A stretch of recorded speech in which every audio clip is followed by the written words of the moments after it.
ఎందుకో ఈ కథ చివరిలో మీకే అర్థమవుతుంది. నాకు 4 పిల్లలు, అందులో 2 నా పక్క చెట్టు మీద ఉండే కోయిలవి. కోయిలకు గుడ్డు పెట్టడం మాత్రమే తెలుసు, పిల్లలుగా మార్చడం తెలీదు. కానీ మాకు గుడ్లు పెట్టడం, వాటిని పొదిగేయడం, బిడ్డలుగా మార్చడం మాత్రమే కాదు, వేరే తల్లి బిడ్డల్ని మా బిడ్డలుగా కంటికి రెప్పలా కాపాడడం కూడా తెలుసు. ఆ రోజు ఆదివారం, జోరున వాన, బంగాళాఖాతంలో వాయుగుండమంట. ఎవరో 2 చెట్టు కింద మాట్లాడుకుంటుంటే విన్నాను. పిల్లలేమో ఆకలి అంటున్నాయి. కర్మ కాకపోతే ఈరోజే చెత్తకుండిలో డ్రైనేజ్లో ఏమీ దొరకని పరిస్థితి. ఒక పక్క పిల్లల్ని చూస్తుంటే కడుపు తరుక్కుపోతుంది. మనసుకు దెబ్బ తగిలితే ఓర్చుకోలేని శక్తి మన శరీరానికి ఉండొచ్చేమో కానీ మనం ప్రేమించే వాళ్ళకి దెబ్బ తగిలితే ఓర్చుకునే శక్తి మన మనసుకు ఉండదు కదా. అందుకే వాటి కోసం ఏమైనా తేవడానికి గాల్లోకి ఎగిరాను. ఎదురుగాలికి ఎగరలేక రెక్కలు అలసిపోతున్నాయి. ఆకలి కేకలేస్తున్న పిల్లల పరిస్థితి ఏంటి అనే ఆలోచనలు పెరిగిపోతున్నాయి. వాన చినుకులు విసిరిన రాళ్లలా శరీరానికి తూట్లు పెడుతున్నాయి. కాసేపు అలసట తీర్చుకుందామని ఒక ఇంటి ముందున్న మామిడి చెట్టు మీద వాలాను. సరిగ్గా సమయం మధ్యాహ్నం 12:45. నా అదృష్టం కొద్దీ అప్పుడే ఆ ఇంట్లో భోజనానికి కూర్చున్నారు. వాళ్ళు తినేదాకా ఉంటే కనీసం 4 మెతుకులైనా చేతులు కడిగేసిన కంచాల్లో దొరక్కపోవా అని నా ఆశ. ముందు పచ్చడి, తర్వాత కూర, ఆ తర్వాత సాంబారు, చివరిగా పెరుగు. ఇది వాళ్ళ మెను. మొత్తం 4. ఒకతను మాత్రం ముసలివాడు, ఒక 70 ఏళ్ల వరకు ఉంటాయి. పాపం అతని కంచంలో మాత్రం అన్నం, ఎర్రటి రంగులో మామిడి పచ్చడి. అమ్మా, తాతయ్య కూరేయచ్చుగా అని పెద్దాయన పక్కనున్న చిన్నపిల్లాడు అన్నాడు. వాడలా అనగానే ఆ పిల్లాడికి ఎదురుగా ఉన్న వాళ్ళ అమ్మ, ఏంట్రా వేసేది, నోరు మూసుకొని తిను, తిండి పెట్టడమే ఎక్కువ, దేవుడు కొంతమందిని తీసుకోపోకుండా భూమికి భారంగా ఎందుకు ఉంచుతాడో అర్థం కాదు, కూరలు కావాలంట కూరలు ఎక్కడి నుంచి వస్తాయి అని అంది కళ్ళు పెద్దవి చేస్తూ. ఆమెను అలా చూసి సంబంధం లేని నాకే భయమేసింది. ఇక ఆ పిల్లోడెంత? అక్కడంతా జరుగుతున్నా ఆ పిల్లాడి నాన్న మాత్రం ఏమీ పట్టనట్టు, ఏవే ఇంకొంచెం సాంబారు పోయి అని పోయించుకొని తింటున్నాడు. వాడు అచ్చం బురదలో పడుకునే పందికి ముందు 2 కాళ్ళు తీసేసి చేతులు పెడితే ఎలా ఉంటాడో సరిగ్గా అలానే ఉన్నాడు. పాపం వాడి ముఖాన్ని వాడు రోజు అద్దంలో ఎలా చూసుకుంటున్నాడో. పాపం ఆ పెద్దాయనకు అన్నం కలుపుకోవడానికి కూడా చేతుల్లో బలం లేదు. అయినా సరే బాగా ఆకలేస్తుంది అనుకుంటా త్వరగా అన్నం కలుపుతున్నాడు. వణుకుతున్న చేతులతో మొత్తాన్ని కలిపేశాడు. ఆత్రంగా ఒక ముద్ద తీసి నోట్లో పెట్టుకున్నాడు. వెంటనే నీళ్లు తాగాడు. బాగా మంటగా ఉందనుకుంటా కంట్లోంచి నీళ్ళొచ్చాయి. ముఖం ఎర్రగా మారిపోయింది. ఎదురుగా ఉన్న నెయ్యి వైపు చూశాడు కానీ అడగడానికి ధైర్యం చాలట్లేదనుకుంటా అలాగే ఉండిపోయాడు. అయ్యో ఎంత దారుణం! పాపం పెద్దాయన. వాళ్ళు తినడం అయిపోయింది, అందరూ లేచారు. ఆ పెద్దాయన కూడా చెంబులో నీళ్లు మొత్తం తాగేసి లేచి బయటకు వచ్చి చుట్టూ చూశాడు. అప్పుడు ఆయనకు నేను కనబడ్డాను. నా దగ్గరికి వచ్చి నా ముందు ఆ అన్నం పడేశాడు. ఒక్క క్షణం నా కంట్లో నీళ్లు తిరిగాయి.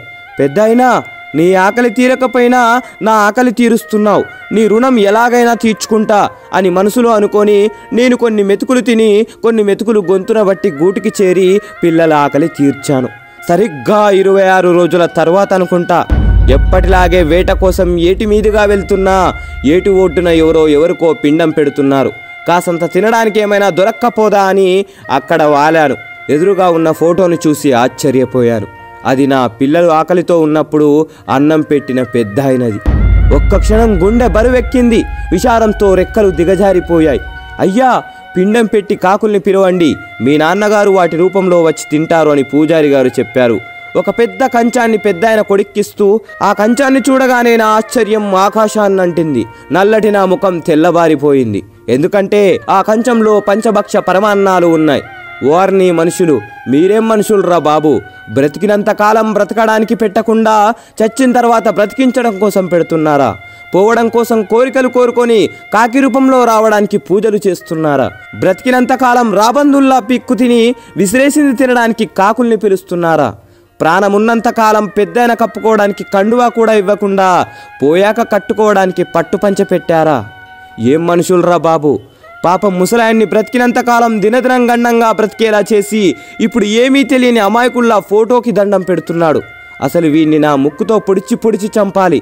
ఎరా ఎదవా, ఇంటి చెట్టు మీద వాలితే ఈసడించుకున్న కాకిలో ఈరోజు మీ నాన్నని చూసుకుంటున్నావా? కొంచెం కూడా సిగ్గనిపించడం లేదా? ఎంగిలి మెతుకులు వేయడం కూడా అనవసరం అనుకున్న కాకి పరమాన్నం తినడానికి కావాల్సి వచ్చిందా? అలా మనసులో వాడిని తిడుతున్నప్పుడు నా ఆవేశం కట్టలు తెంచుకుంది. వెంటనే గాల్లోకి ఎగిరాను. చుట్టూ ఉన్న నా కాకుల స్నేహితుల దగ్గరికి వెళ్ళి జరిగిందంతా చెప్పి ఆ పిండాన్ని ఎవరూ తినొద్దని చెప్పాను. అందరూ సరే అన్నారు. గంట 2 గంటలు అలా గంటలు గడుస్తూనే ఉన్నాయి. పిండం తినడానికి ఒక్క కాకి కూడా రావట్లేదు. చుట్టూ ఉన్న జనాల్లో అనుమానం మొదలైంది. బ్రతికినంత కాలం ఆయన్ని బాగా చూసుకోలేదేమో, అందుకే ఇప్పుడు తినడానికి రావట్లేదు అని ఒకడు, ఉన్నన్ని రోజులు బాధ పెట్టుంటారు అందుకే ఆయన రావట్లేదని ఇంకొకరు, నేను రోజు చూసేవాడిని అన్నం కూడా సరిగ్గా పెట్టేవాళ్ళు కాదు అందుకే ఇప్పుడు రావట్లేదని మరొకరు మాట్లాడుకోవడం మొదలు పెట్టారు. అవి విని ఫోటో ముందు కూర్చున్న ముసలాయన కొడుక్కి తల తీసేసినట్టయింది. అలా ఉండిపోయాడు. కనీసం తన బాధ చెప్పుకోలేని పరిస్థితి. పరువు పోయినట్టు, ఏదో కోల్పోయినట్టు, బ్రతికున్నా చచ్చిపోయినట్టు అనిపిస్తుంది అతనికి. నా బిడ్డల ఆకలి తీర్చినందుకు ఆ పెద్దాయన రుణం ఇలా తీర్చుకున్నాను.